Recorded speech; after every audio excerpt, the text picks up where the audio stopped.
welcome to episode 50 of the DX Mentor. Thank you for joining us. I'm Bill, AJB. If this is your first time, welcome. We have a back catalog of over 50 episodes covering many aspects of DX in both podcast and YouTube format.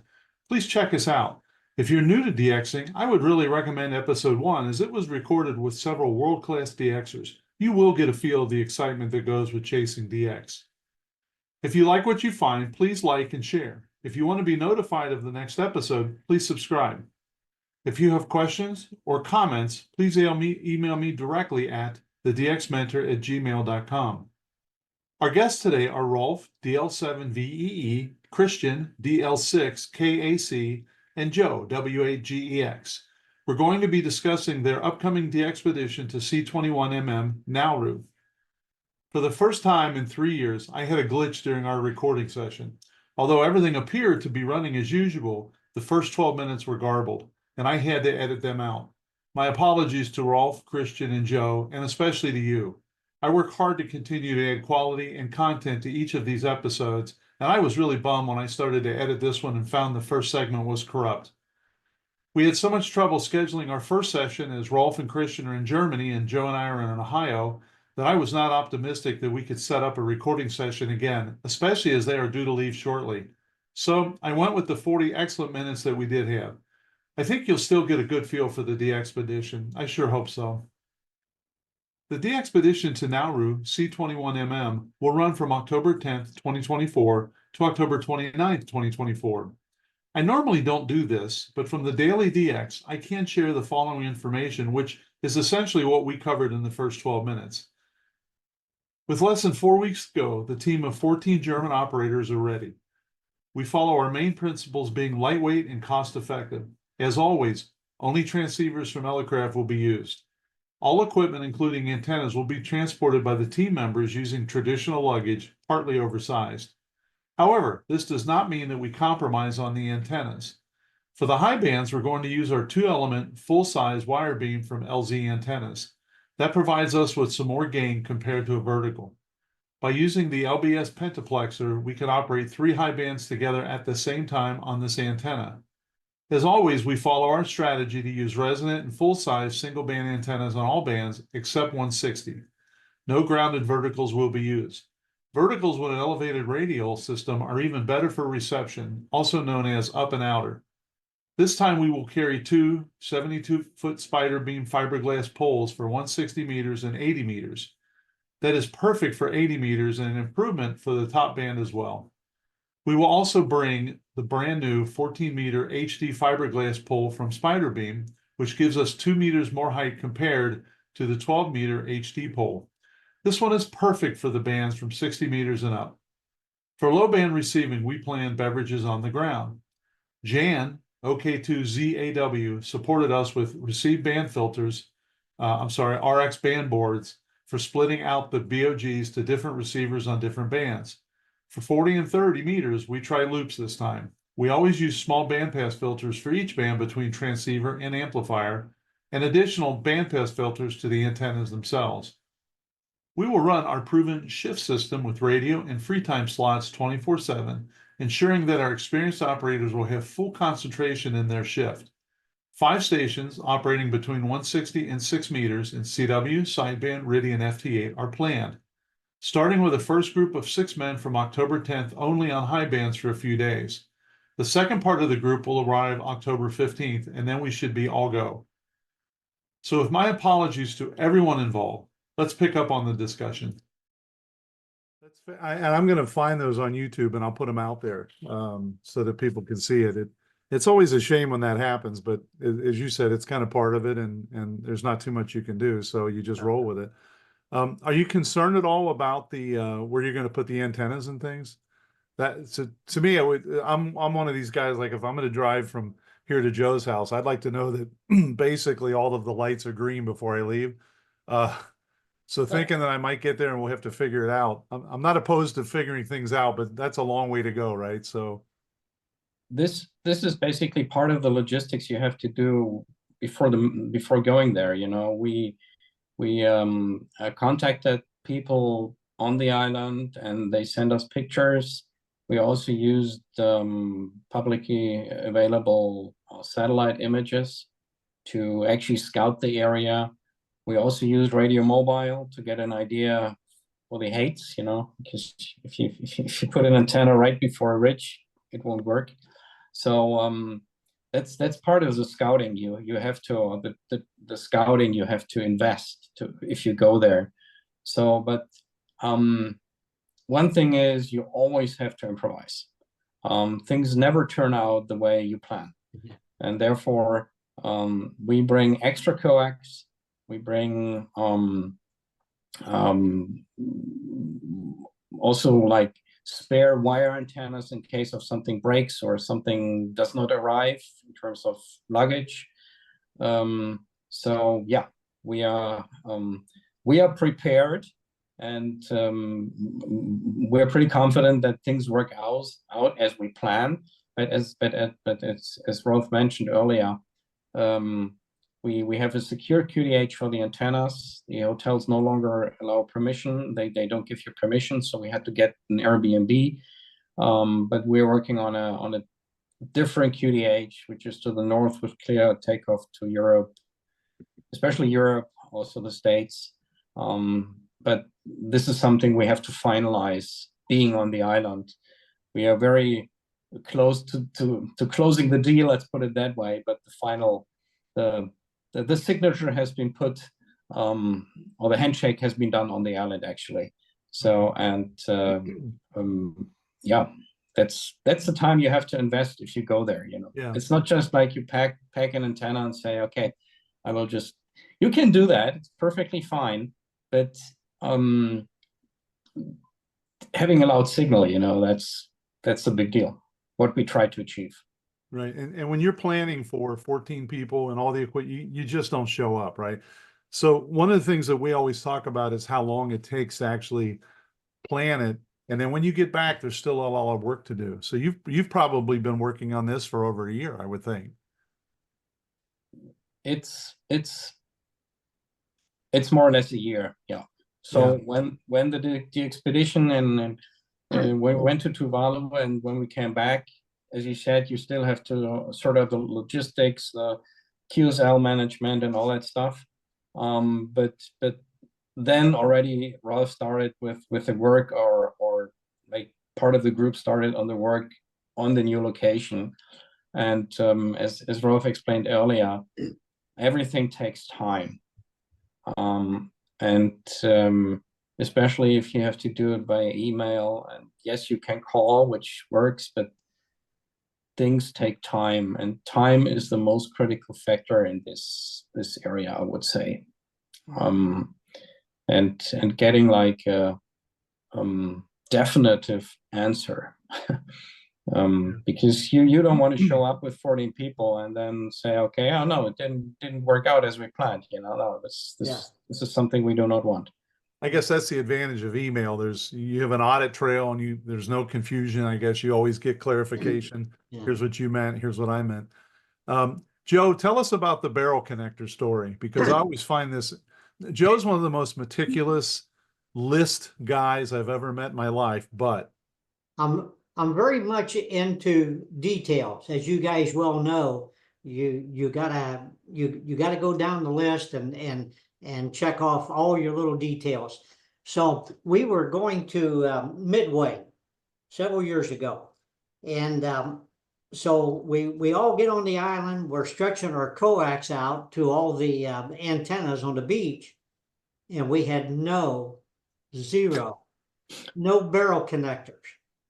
So as luck would have it, there was two of our teammates were coming in the next day. They were in Honolulu, waiting on the next flight from Fish and Wildlife to get into Midway. So we called these two operators, and I told them to rent a cab and go to every Radio Shack in Honolulu and buy every barrel connector they could find. So they did. They had a whole bag of them. So they brought those barrel connectors. And if it hadn't been for these two guys laying over, well, we would have just had a wire nut the coax together, because we had a soldering gun, you know. but you have to just go down through the list. Rolf, can you tell us about your radio equipment, radios, amplifiers, so forth? Yeah, okay. We changed from the beginning to Elecraft, only K3, K3S, and now the first time we will try to use the K4. And we are very satisfied. These transceivers are really good for the expeditions. No problems at all. And we have also a spare part with us, another transceiver, a sixth spare part, and a power supply a spare part. And you know, you must be prepared for all the situations. And one word again to the island. This is very much mountains on Nauru. I saw the highest hills were about 50 or 60 meters. And last year, when we were on Tuvalu, there was only 5 meters above the sea level. It's very difficult. You must really have a good QDH for the antennas. Yes, yes. So what about your team? As I look at the DX News here, or Bernie's page, I mean, it looks like you've got kind of the who's who's. You've got some tremendous operators with you. So you must be pretty happy about that. Christian. Yeah, of course. It's as Rolf mentioned earlier. He started with the DXpedition, or hardcore DXpedition, and let's put it that way, in 2012. And so there's all since then. There's basically always a core group, and then you know the thing is, when you go on such a trip, you have to make sure that the team is right, you know, in terms of capabilities, you know, in terms of being able to run pileups, and but you also have to take into account the human part, let's put it that way, you know, because if people do not get along, this can get nasty. And this is what Rolf always tries to avoid, you know, because big part of the success is also the dedication and motivation of the team members. And so therefore the core group stays relatively stable. So you just add 1 or 2 new operators, and the main team basically stays the same. And this is, I think, also part of the success story, because you know what you can count on. You know the capabilities of the people. You know what modes is the best for them, and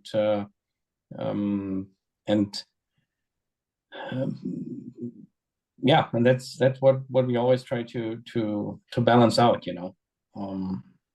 So Yeah, you'll have go ahead, Joe. You'll have 2 locations, one CW and one sideband and digital, I guess. Right now we have 1 location, okay. and it'll work out because we have filters, also double filters on some bands, and using the pentaplexer. This is a proven concept since many years. So a pentaplexer, you can actually run penta, like 5 bands or 3 bands actually with 500 watts, but you can connect 5 bands to 1 cable, or 1 antenna to separate transceivers. So it definitely helps. But as mentioned, we are currently working on and pretty close to closing a deal on a second QDH with much better take-up for the US, for Europe. And we have to sort out if we will maintain 2 QDHs or we will move the whole stuff to the north one. We have to see that when the first group will arrive. Yes. So, yeah. So I'm looking at the logo again, and I also it occurred to me that I read something about the antenna. That's a famous antenna in the logo as well. And hats off to you for putting all this interesting stuff. It's not just a logo; it represents what you're doing. But I can't recall the antenna story. Yeah. Okay. We changed in Macau the first time to the Bulgarian 2-element wire beam. It's a very lightweight, and it has full size 2 elements for 20 to 10 meters, 5 bands with 1 cable, and it's very easy to build. And we had before the spider beam antenna, but it's also very good, but it's very hard to, how to say, to have so many wires and lines and guys. It's really difficult, but it's easier with the Bulgarian antenna, and it's a horizontal antenna. And we, as Christian says, we have the pentaplexer, and you can, with 1 beam antenna, you can at the same time work on 3 bands from between 20 and 10 meters with 3 stations. And it's one problem is you have always the same direction, but it's mostly not much different. We have in the north, Japan, Europe, and USA is mostly north, more or less. And the other antennas, we found out over the years that loops working a little bit better than verticals.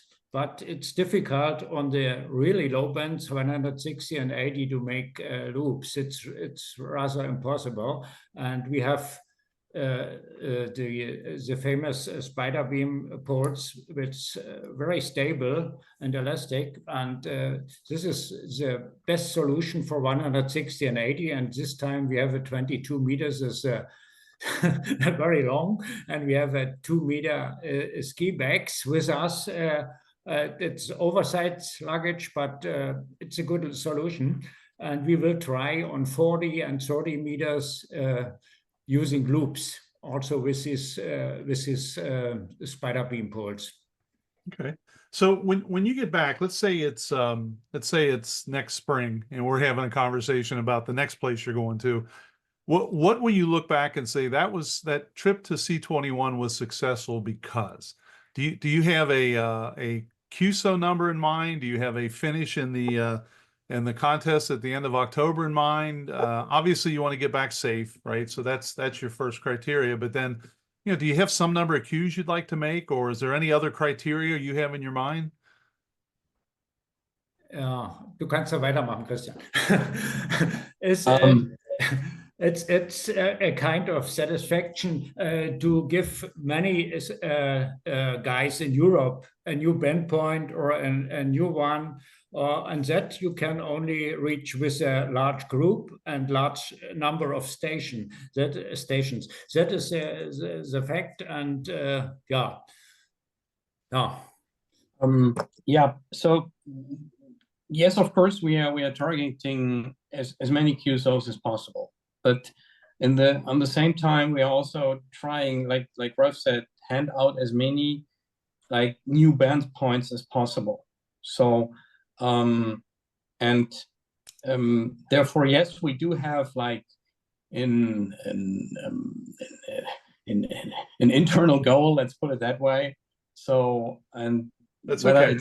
It's whether it's 90K or 95 or 100,000, it really doesn't matter, as long as we achieve our goal to give like band points also on the difficult bands, like talk 6 meters, talk 160, and maybe also 10-meter SSB in Europe. This is a tough one. Pacific on 10-meter SSB in Europe, that's really, really tough. So if we achieve lots of contacts there, we can call it the day. Again, we can say we are happy. The contest is a bonus.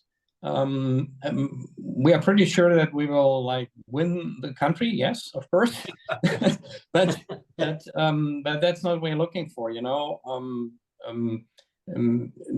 and what we try to focus on, modes. We will not do FT4. We will not do whatever mode.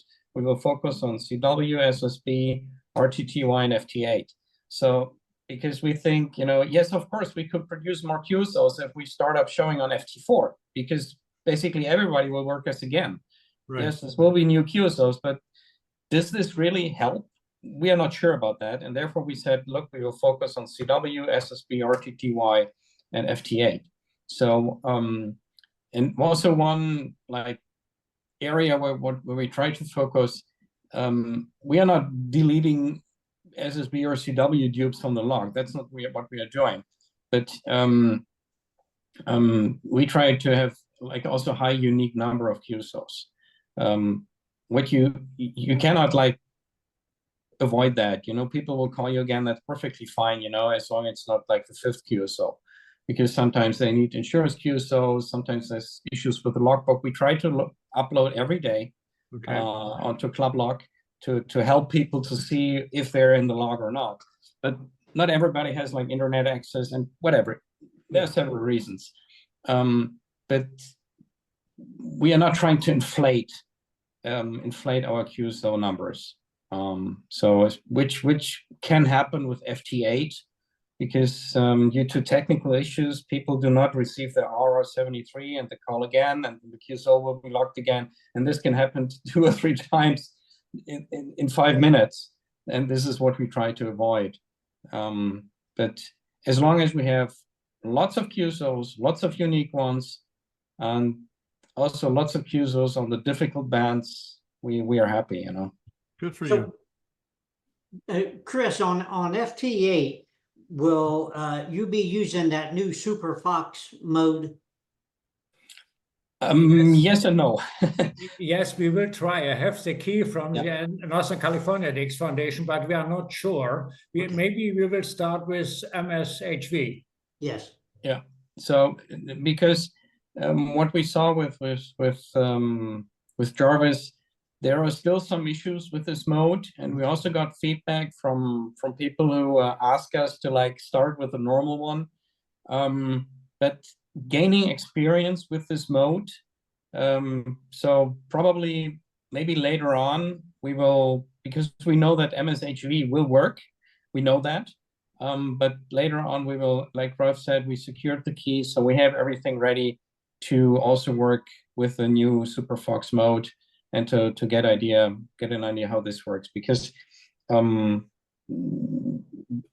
need to, also the programmers need to get feedback, you know. If nobody uses it, they don't know. Cannot improve it. Yes. That's right. That's right. Wow, that's exciting. It's really, really exciting. And it's only a month away. So you'll be leaving in just a couple of weeks. 3.5 more or less. Yes. Yeah, that's exciting. Wow. So if we have folks that want to find out more, what is your website? Yeah. Okay. It's C21MM dot my-dx.de, or is it without the dash? I'm not totally sure. my-dx.de. Okay, and I'll put that. I'll get it right and put it in the show notes. Without the dash, yeah. Okay, all right. And if people want to make a contribution, is that something you're interested in, and how would they do that?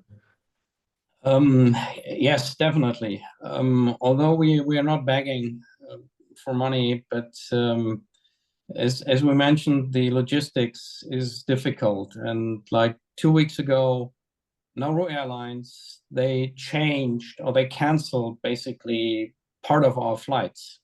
So we had to rearrange for most of the people the flights to Brisbane and the flights from Brisbane to Europe. And as you can imagine, changing long haul flights is an expensive thing, because and this really put a burden on our pockets. So if people are willing to contribute, they do find a support button on our website, but they can also contact our QSL manager, Delta Lima 4 Sugar Victor Alpha, George, who is managing the PayPal donations. Very much appreciated. Every little bit helps to offset the cost, because as mentioned, we are working also on a different QDH, which has not been paid yet.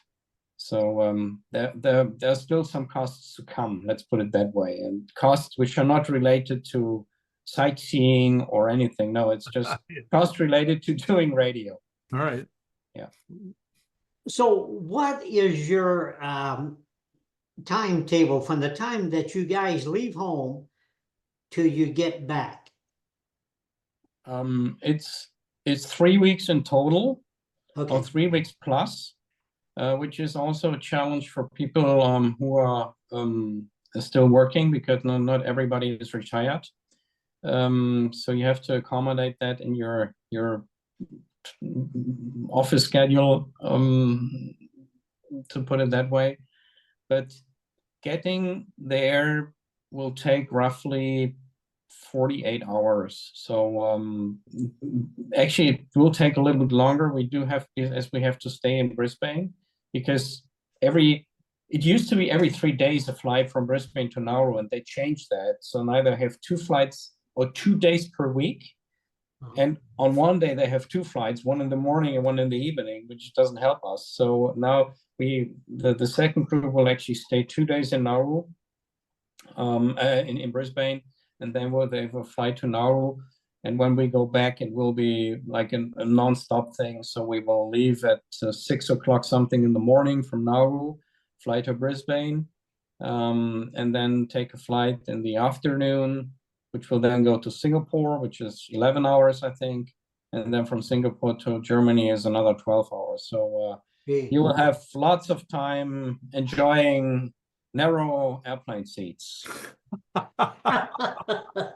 yes, Oh, my goodness. very good. Yes, And- I hope everybody does contribute and help you out. And I think that always goes amiss, that, yeah, you've got this investment, but you also have this time investment, and not everybody can get 3 weeks off of work. And I've always felt bad for the guys that are, okay, I've got 3 weeks, and all of a sudden, because of mechanical problems or weather, it's like, I really need 4 weeks because we couldn't get back. I mean, the strain has just got to be big time. Yeah, It is. And again, everybody does that like on purpose. So we know what we are doing. But when you typically read those comments in the clusters, and we're so weak, and they should be doing this and that, situation over there is different from usually what you expect. So you have to improvise. Sometimes conditions are not cooperating. Just right now, 10 meters Pacific, forget about it. And we will be on the air 24 hours with 5 to 6 stations. So we have 14 operators, so you can think of how this will work. And we do have a shift schedule. So we have 4.5 hours of radio. So basically work. So you have to do 4.5 hours radio. And then you have 9 hours of free time. But this is not real free time, because you have to eat, you have to go back and forth, you have to organize things. And there are times where you start at 3 o'clock in the morning. You can imagine this is not the most fun time. Maybe in terms of propagation it is, but not in terms of getting up. You go to bed at 9, or you try to go to bed at least at around 9, and then you get 5 hours of sleep, if at all, and then you have to go back to the radio, and then you do 4.5 hours SSB pile up, and then the whole thing repeats again. So again, I don't want to complain, but just to give you an idea, this is not really vacation.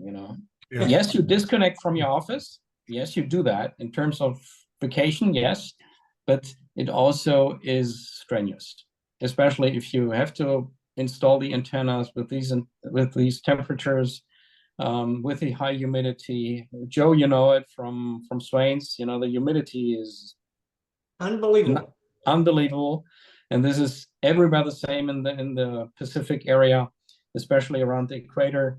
30 degrees plus in the shade, plus 80-90% humidity. So, Wow. And air conditioning, yes.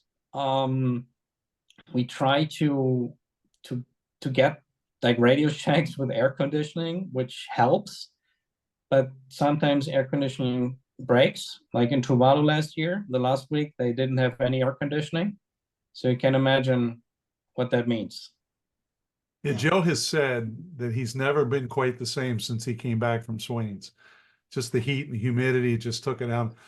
We had talked to Elmar, DF4GV, on his the T32 EU group, and he had a very interesting post during the DXpedition because people were complaining about, you know, the stuff they complain about. And he says, we have an extra operating position. So if somebody wants to hop in a plane and get out here, you're more than welcome to sit with us.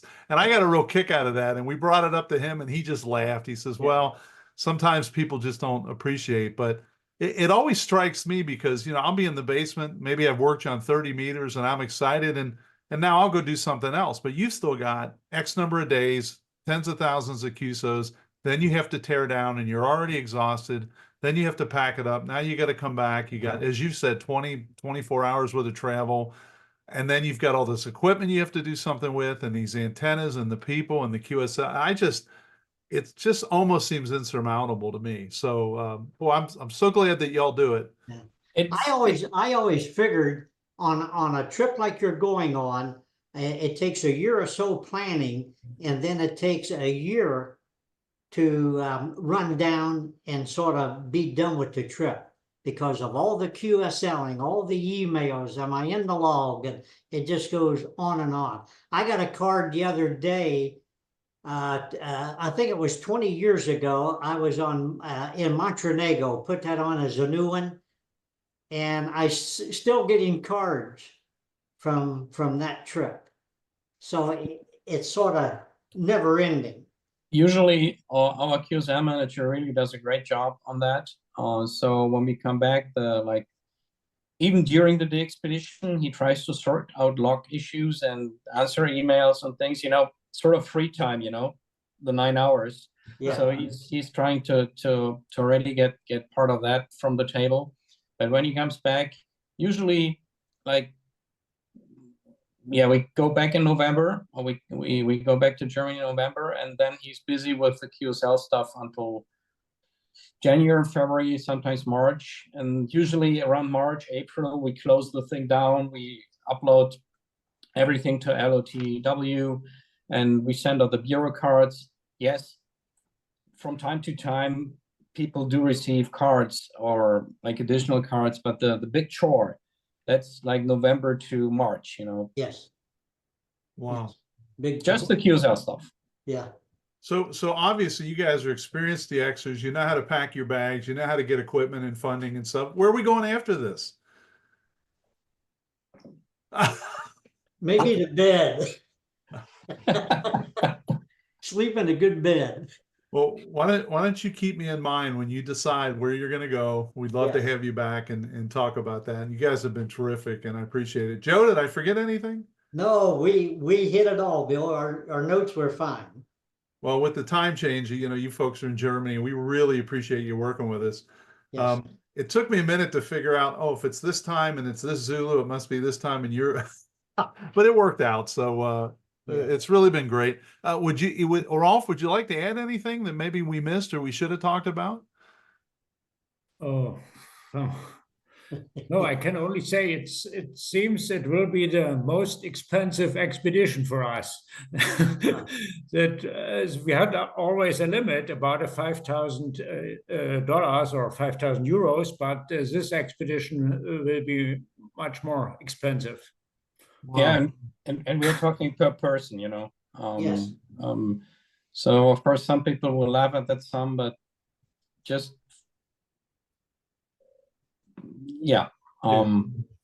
but things we definitely hope that Nauru Airlines will not change our flights again, so we actually can get to Nauru and get things started, and that propagation will be cooperative. And then if this will happen, we are happy. Yeah. And then we can start the work. I'll tell you what's a little surprising to me is that there is a Nauru Airlines, because if they only have a couple of hundred tourists a year, I would have thought that would be a little hard to keep an airlines busy. So there must be still a lot of people coming into work and leaving, etc. The Australians are heavily involved in activities in Nauru. You can also find that on Wikipedia. So there is definitely some some logistics between Australia and Nauru. I think there's also a flight to Fiji from Nauru, I think once a week or so. But this was also a challenge when we organized the flights. That's why we go in two groups, because we were not able to like get 14 seats on one plane. Yeah. So we had to split it up. So in general, it's October 11th to October 27th, roughly, because I know you've got two groups. One's on the October 8th, the other one's October 11th, but we'll look for you in that time frame. Sure. And we're excited. We're really excited for you. I can't wait to work you. Yeah. We'll see you in the pile-ups. Yeah. Good. You'll probably hear Joe a lot sooner than you'll hear me, but I'll get in there. So Chris, you said earlier when we started that you was in Papua New Guinea, Papa 29 RO. And I worked you guys in 9 slots. Yeah, So that was the best QDH ever. really, On the top of the hill. yeah, okay. So I'll be looking for you guys. Okay. Yeah. And don't forget to answer me.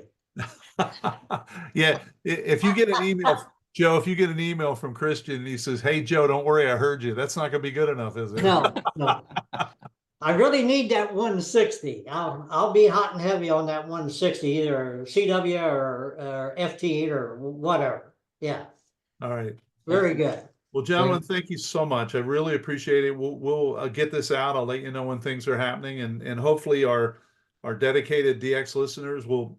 I mean, if all the listeners put $50 your way, we're looking at $5,000-6,000, which would help. So Yes. hopefully everybody will chip in and remove some of the burden, and you'll have even more fun than you thought you were going to have. So Yes.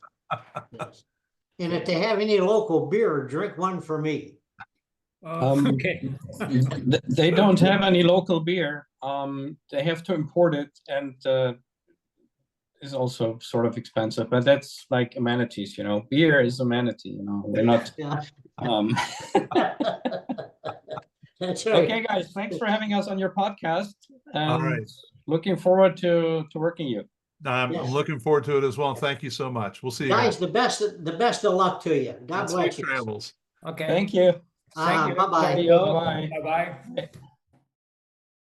Was that exciting or what? Even missing the first 12 minutes, I sure hope that you got the gist of it and you'll help support these guys. Thank you for joining us on this edition of the DX Mentor. I would like to thank our sponsors, ICOM America, the Daily DX, DX Engineering, and the Southwest Ohio DX Association. You won't find anyone more committed to DX than these sponsors. And I certainly would love to especially thank our guest today, Rolf, DL7VEE, Christian, DL6KAC, and Joe, W8GEX. Please check the show notes for some of the items that we discussed. I would love to have your feedback, answer your questions, and provide help with any DX or amateur radio issues that you may have. If you need clarification on something or you just have a question, email me at thedxmentor@gmail.com. Please drop me a line if you've achieved an all-time new one, received recognition, or you have a DX event that you would like us to mention. We would be happy to do that. If you're enjoying these DX Mentor episodes, please hit the subscribe button so you can be notified of the next one. You can also click like if you found this one to be particularly interesting. 7-3 for this episode. Thanks to my XYL Karen for her love and support, and I'll see you in the pile-ups.